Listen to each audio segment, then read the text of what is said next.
What's up, guys? Mason the Brock Henderson here. This is The Flash, Season 2, Episode 17, Flashback. I like this story. It's an interesting way to take this. You know, now that he knows about Jay, he knows about Zoom, he realizes that he must get faster. Must go faster. I'm sorry. My inner, whatever his name is from Jurassic Park came out. Anyway, no, but he realizes that he has to get faster if he wants to have any chance at stopping Zoom. So this is, let's travel back in time, talk to Eobard Thawne / Evil Harrison Wells / Reverse Flash, and try to figure out from him what he can do to go faster. I was really looking forward to see just how much leeway they have with this, you know, how much they could really do with it. Ultimately, they didn't do too much. It looks like now Hartley is a good guy. Okay.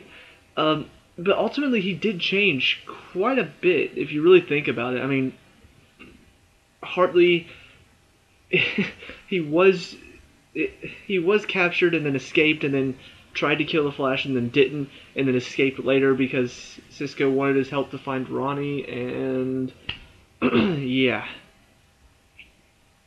Now, in this one, they take out his ear things before he can escape, and then somehow decides to help them later on. Okay. You know, it's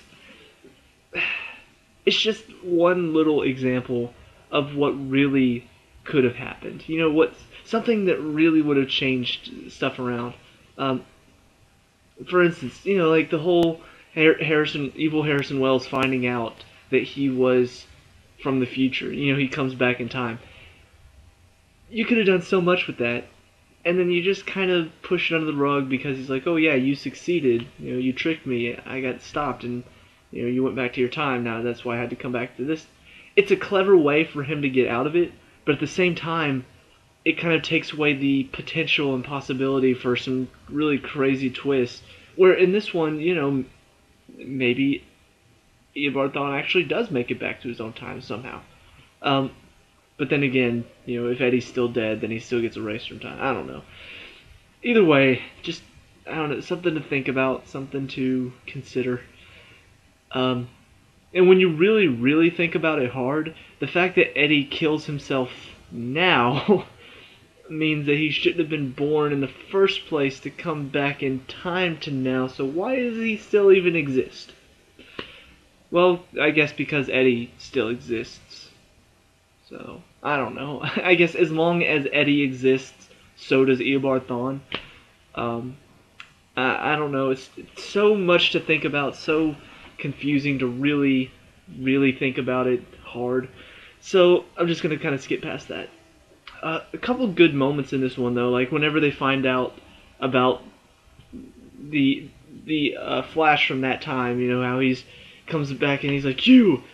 Like, where is he? And then he walks around like, I'm right here, I'm you, from the future. And Cisco's freaking out. He's like, what do you say to, you know, how many times have we watched Wrath of Khan? He's like, 5 times. It's like, imposter. Every time we do, you say, you've always been my friend.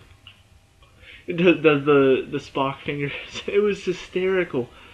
And part of the reason why Cisco is probably one of my favorite characters.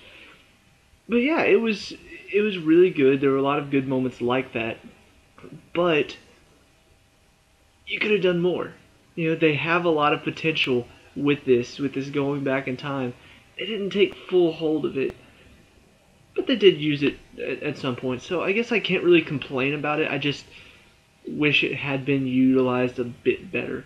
I will say throwing in the Time Wraith was pretty cool. First of all, its design was really freaky. But it does add a little bit of intensity to this episode where it could have just been, oh yeah, let me go back in time, get this whatever from the old Harrison Wells, the evil Harrison Wells, and then just come back to my time and boppity boopy, we're done. I watch a lot of... Anyway. But yeah, it could have been very easy. It could have been just boom, boom, done. To throw in the Time Wraith now adds, well, now we've got to deal with this. And because there's a Time Wraith, Harrison Wells is like, a year from the future. It all makes sense now. It does add a good bit of tension to it and makes the story more interesting. So I like the addition of the Time Wraith. It did look like the things from Harry Potter. I've never seen Harry Potter, but I've seen those designs before. It looked like them. A lot of people are just like, if you watch this video, you're probably sitting there, how have you not seen Harry Potter? Don't ask. Anyway, but yeah, it was a good episode. It was intense. There were moments of humor. There were moments of what's going to happen next. Overall, I'm happy. I enjoyed it, but at the same time, I want them to do more. But then again, I feel like that would kind of be crap now that I think about it. If you really think about, okay, let's go back in time. You come back and everything's changed. Eddie's still alive. Jay Garrick never comes to Earth. There's no Zoom involved. Earth 2 doesn't even exist now. That would kind of take away from everything. This entire season has been building up for it not to exist at all. That would kind of suck. I don't know. I would have liked a few more changes, just here and there. But the Hartley change is kind of funny and interesting to see where we're going to go with that, if anywhere at all. So yeah, it was good. It was entertaining. It was enjoyable.